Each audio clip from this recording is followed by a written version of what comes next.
नमस्कार साथियों, 10 अप्रैल 2025 से प्रॉपर्टी, दुकान, ज़मीन आदि के नियमों में हुआ बड़ा बदलाव। अब घर की रजिस्ट्री हो या उसमें अन्य प्रकार की कोई भी कारोबार हो, उनमें 5 नए नियम जारी कर दिए है भारत सरकार ने। अब 5 नए नियमों के बारे में बताएंगे, कौन-कौन से वह नियम रहने वाले हैं, क्या-क्या प्रॉपर्टी में बदलाव आया है, क्या दामाद का ससुर की प्रॉपर्टी पर हिस्सा होगा या बदल गए हैं ज़मीन व बँटवारे के जो नियम। तो सरकार के द्वारा कई बदलाव किए गए हैं प्रॉपर्टी के बारे में, तो उन पर भी चर्चा करेंगे। पिता की संपत्ति पर बेटी का अधिकार होगा या नहीं होगा, हर प्रकार की जानकारी आज आप सभी को वीडियो के माध्यम से दी जाएगी। तो आप कृपया करके वीडियो को पूरा देखिएगा और चैनल को सब्सक्राइब कर लीजिएगा। तो नमस्कार सभी साथियों को, आप सभी का स्वागत है आप ही के अपने यूट्यूब चैनल हरियाणा अलर्ट देखे पर। आप देखिए, सबसे पहले मैं आपको पहला नियम दिखा दूं। सावधान, बच्चे नहीं करेंगे माता पिता की सेवा तो को पिता वापस ले सकता है अपनी संपत्ति। जान लीजिए सुप्रीम कोर्ट का ऐतिहासिक फैसला। जी हाँ, यदि आप सभी अपने माता पिता की सेवा नहीं करेंगे, आप मतलब पिता की सेवा नहीं करेगा बच्चा, तो उन सभी की जो प्रॉपर्टी है, संपत्ति है, माता पिता उनसे वापस ले सकते हैं। सुप्रीम कोर्ट ने इसका बड़ा फैसला कर दिया। इसकी पूरी जानकारी आप सभी को मैं दिखा दूं। देखिए, सुप्रीम कोर्ट ने हाल ही में बुजुर्गों को लेकर ऐतिहासिक फैसला सुनाया है। शीर्ष अदालत के इस फैसले से उन सभी बच्चों को सतर्क रहने की जरूरत है जो अपने बुजुर्ग माता पिता से प्रॉपर्टी अपने नाम करवाने या फिर उनसे गिफ्ट हासिल करने के बाद उन्हें अपने हाल में ही छोड़ देते हैं। मतलब बूढ़े माता पिता को उनकी सेवा नहीं करते। ऐसा करने वाली संतान की अब खैर नहीं है। सुप्रीम कोर्ट ने माता पिता से संपत्ति या फिर गिफ्ट लेने के बाद उन्हें ठुकराने वाले जो बच्चों है उन पर बड़ी कीमत चुकानी होगी। ऐसे बच्चों को प्रॉपर्टी या गिफ्ट या फिर दोनों लौटाने होंगे। जी हाँ, सुप्रीम कोर्ट ने कहा है जो बच्चे अब माता पिता की सेवा नहीं करते और माता पिता उनसे नाराज हो चुके हैं और उनने उनके नाम प्रॉपर्टी अपने नाम करवा दी थी, तो अब भी जो माता पिता है उनसे वह प्रॉपर्टी वापस ले सकते हैं। अगला नियम देखने से पहले तो सभी को मैं बता दूं, हमारे यूट्यूब चैनल को आप सभी सब्सक्राइब कर लें जिससे आपको ऐसी ही जानकारी डेली की डेली देखने को मिल सके। आप कृपया करके चैनल को सब्सक्राइब करके बेल आइकन का बटन प्रेस कर लें और हमारे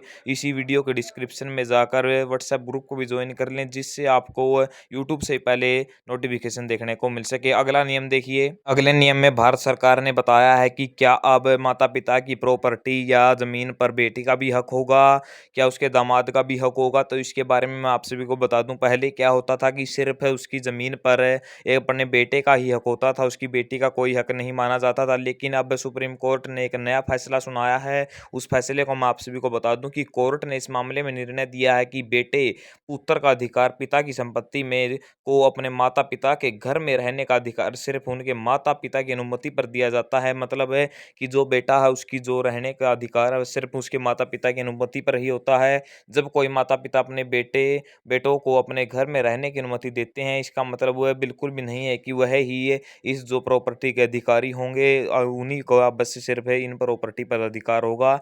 जब माता पिता के संपत्ति अधिकार बिगड़ जाए तो वह भी अपने बेटा की मर्जी माता पिता की मर्जी पर घर में रह सकता है। कोई न कोई मतलब कहा गया है कि इसमें माता पिता अपनी कमाई से घर बनाते हैं तो उसके बेटे को उस घर का कोई अधिकार नहीं होता, फिर चाहे वह शादीशुदा है या नहीं। उस घर में कोई भी बेटा रह सकता है या बेटी रह सकती है, तो इसमें माता पिता उन्हें अनुमति नहीं दे सकते। मतलब है इसमें साफ-साफ बताया गया है कि उस पर सिर्फ बेटे का अधिकार नहीं होता, उस पर माता-पिता का अधिकार होता है। यदि वह उनको चाहे तो अपनी बेटी के नाम भी इसको करवा सकते हैं प्रॉपर्टी को और कभी भी अपने बेटे के नाम से इस प्रॉपर्टी को उतरवा भी सकते हैं। अगला नियम देखिए, अगले नियम में क्या बताया गया है। अगले नियम के बारे में मैं बता दूं कि पहले क्या होता था, जैसे 2 से 3 भाइयों की एक ज़मीन है, मतलब ज़मीन है उनके नाम और वह क्या करना चाहते हैं, अपनी प्रॉपर्टी को अपने नाम करवाना चाहते हैं, सीर खाते से अलग करवाना चाहते हैं। तो उसमें सभी भाइयों के जो हस्ताक्षर किए जाते थे, सिग्नेचर करवाए जाते थे और उनकी ज़मीन है उनके नाम करवाई जाती थी। लेकिन अब क्या है, यदि 4 भाइयों की ज़मीन है और एक भाई उनको अलग करवाना चाहता है ज़मीन को, तो वह अब अपनी ज़मीन है बिना 3 भाइयों के भी करवा सकता है। मतलब सभी भाइयों को इकट्ठा करने की ज़रूरत नहीं है। इसमें आप सिर्फ अपने आप ही अपनी ज़मीन को अलग करवा सकते हैं, सीर खाते से अलग करवा सकते हैं। तो आप सभी को मैं दिखा दूं कटिंग में। देखिए, भूमि बंटवारे की प्रक्रिया होगी सरल। अब देखिए, 15 से 16 लाख लोगों को होगा फायदा। संयुक्त मालिक वाली जमीन के बंटवारे के लिए सरकार ने विधेयक पास कर दिया है। अब हिस्सेदारी वाली जमीन में यदि पति पत्नी दोनों संयुक्त हिस्सेदार हैं तो उनसे पूछा जाएगा जाएगा, वरना यदि अन्य हिस्सेदार हैं तो सरकार उनके आवेदन पर बंटवारा तय कर देगी।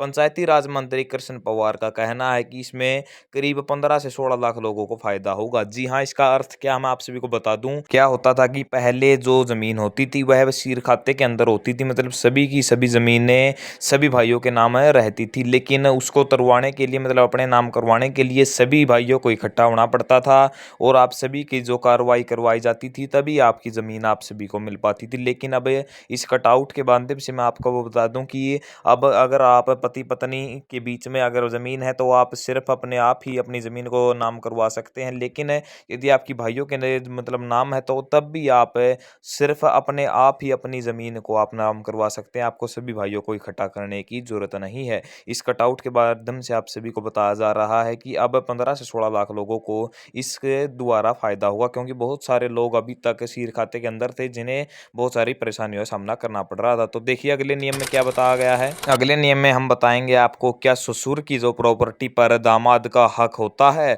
या नहीं होता है। इसके बारे में भी एक नया नियम लागू किया गया है सुप्रीम कोर्ट के द्वारा। तो देखिए क्या नया नियम है। अगर सास ससुर दामाद के नाम से कोई प्रॉपर्टी खरीदते हैं तब तो उस दामाद का हक हो सकता है उस प्रॉपर्टी पर, लेकिन इसके अलावा अगर उक्त प्रॉपर्टी मतलब उससे अन्य कोई भी प्रॉपर्टी या जमीन है जो सास या ससुर के नाम पर है उस पर जमाई का कोई भी अधिकार नहीं होगा।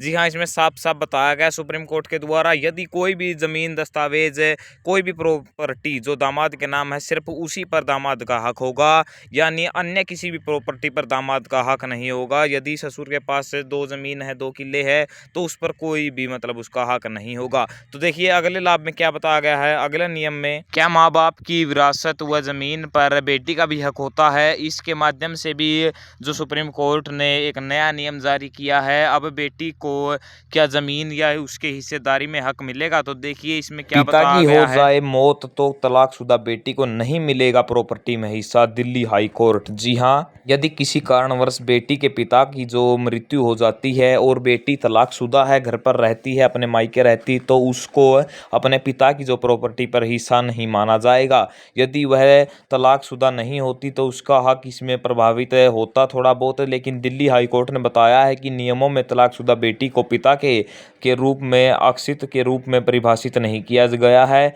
इससे पहले कर्नाटक हाई कोर्ट ने कहा था कि बहनों को परिवार के सदस्य के रूप में परिभाषित नहीं किया गया है और ऐसे में वह अनुकंपा नौकरी मतलब हासिल नहीं कर सकती। इसका मतलब यही है साफ साफ कि जो बेटी है उसका हक है, यदि वह शादीशुदा नहीं है तब भी उसका हक होता है, मतलब अपनी माता पिता की ज़मीन पर। यदि वह शादीशुदा हो जाती है या तलाकशुदा भी हो जाती है तो उसका भी कोई हक माता पिता की प्रॉपर्टी पर नहीं होता। तो ये थे कुछ 4 से 5 जो नए नियम लागू हुए हैं प्रॉपर्टी पर को लेकर, दुकान कारोबार को लेकर। यदि आप सभी को वीडियो अच्छी लगे तो लाइक करें, शेयर करें और आपका यदि कोई भी सवाल है तो आप कमेंट करके ज़रूर पूछिएगा और चैनल को सब्सक्राइब करना न भूलिएगा। चैनल को सब्सक्राइब करके बेल आइकन को प्रेस कर लीजिए और हमारे व्हाट्सएप ग्रुप को भी ज्वाइन कर लीजिएगा। तो धन्यवाद सभी साथियों का, मिलते हैं अगली वीडियो में।